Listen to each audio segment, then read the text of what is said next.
sextortion, a trend where online predators blackmail people into giving them money to avoid having images of them in compromising positions released to the public, is on the rise in South Africa. It is believed that teen boys are soft targets in the country. We find out why and how. Susie Hargreaves is the Chief Executive at Internet Watch Foundation. Susie, thank you very much for availing yourself this afternoon. It would appear that the situation in 2023 is much worse than 2022 when it comes to teenage boys. Why? Well, thank you for inviting me on the programme. Yes, I'm afraid we have seen a huge and astronomical rise in the amount of sextortion cases over the last year.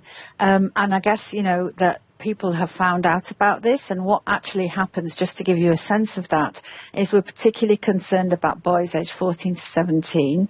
What will happen is they will think that they're talking to a girl online and they're being encouraged to share a naked image. They then immediately start receiving threats for payments, and without those payments they're told that they will be shared online with all their friends, and often their personal details are shared. And this obviously just sends young people into a terrified state, and their demands for money gets worse and worse and worse. So it's an escalating problem, and it's something that we really need to provide support to children on. And the more important thing is to know that these children are victims. It's not their fault. They've been tricked, they've been coerced. It's the perpetrators who are the ones at fault here. So we need to make sure that when children know about people asking them for naked images, they know what to do. They know to say no. They don't share them in the first place. And then if they do, they then block and report that person so they're not put into the blackmail situation. You probably have a parent right now who's saying, I'm vindicated. I told you I need to have access to your phone. When we speak about assisting children in terms of what they need to look out for and what they need to know, speak to parents as well. Where do you begin the conversation? What kind of conversations do you have? Because parents will say, one, I need to have access to your phone, or two, I'll confiscate the phone. You don't need this because you are exposed to such dangers.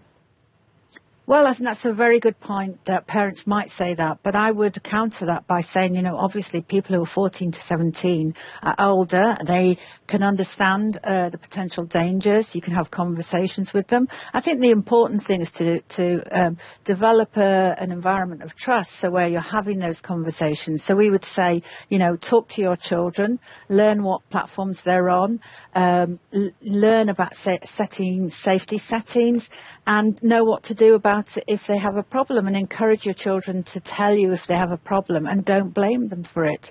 And you know your children, and I would say age-appropriate supervision is always the most important thing. And frankly, it's not realistic to say to a 17-year-old, I'm going to have your phone and look at it all the time. What you have to do is generate an environment of trust and create some family rules that you all stick by, so you all understand what's happening.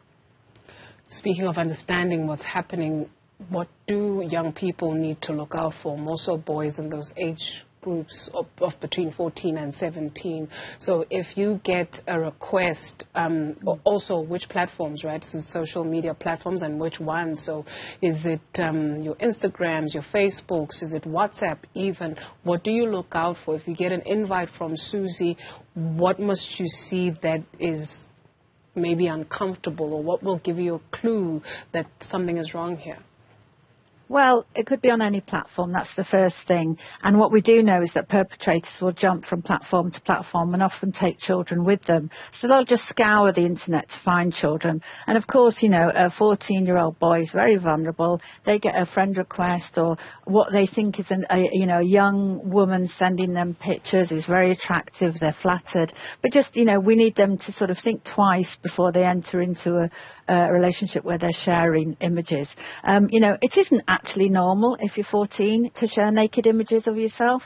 That's not a normal way of behaviour, and it's not normal to ask for them either. So just take a breath, stand back and think, actually, this person seems very nice. They almost seem too good to be true. probably because they are too good to be true, and then just take a moment and say, well, if they're a really nice person, why do they want a naked image of me?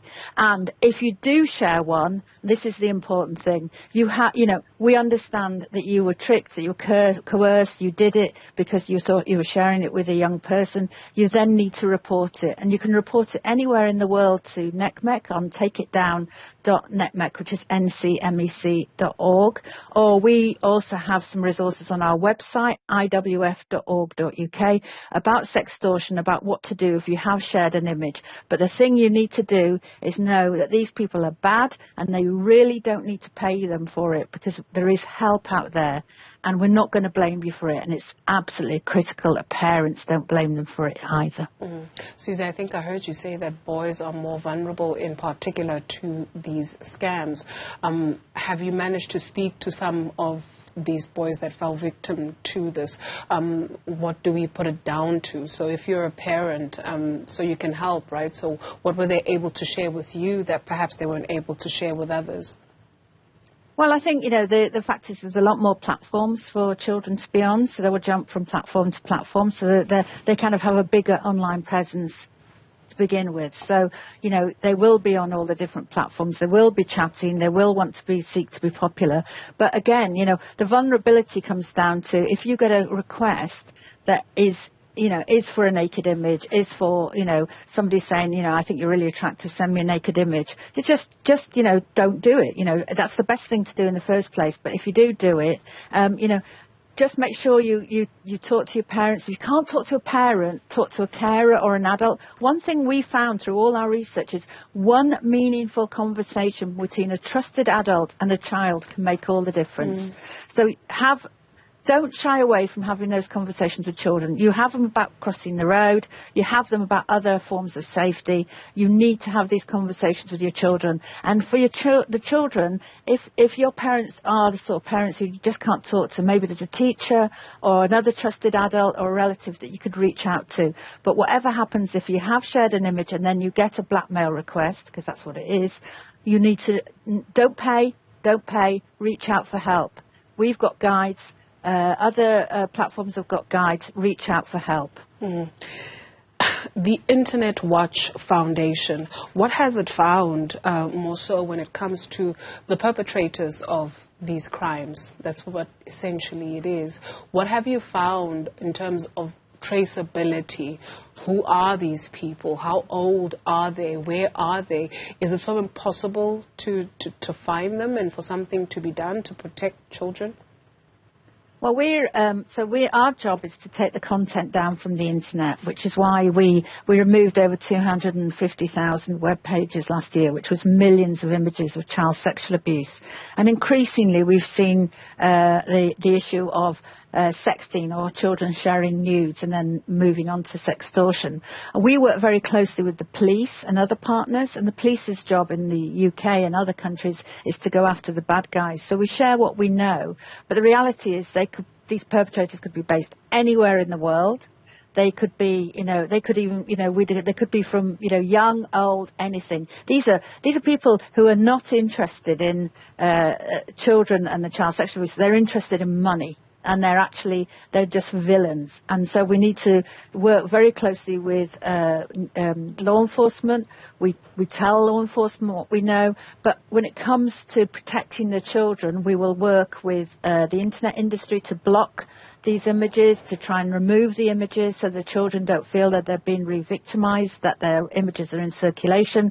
But the really important message here is education and awareness. Understand the risks of the internet. The internet is a great thing, fantastic for children, but there is a really nasty dark side, and people need to understand the risks. And if we can just stop it happening in the first place, because by the time we see it, the crime's been committed, and then we're having to sort of fight a rearguard action to do everything we can to take that image down and protect those children. So let's stop it happening in the first place by having a conversation, by putting safety settings in place, by listening to our children and supporting them and trusting them not to share these images in the first place. So ultimately it starts at home. What happens, Susie, in the absence of positive... I'm not even sure what the word awards are, but like a positive environment, right, where you have that space to have a conversation, or you are not seeing, or you're not exposed or over-sexualized as a child, even from home. What happens when you don't have that as a child?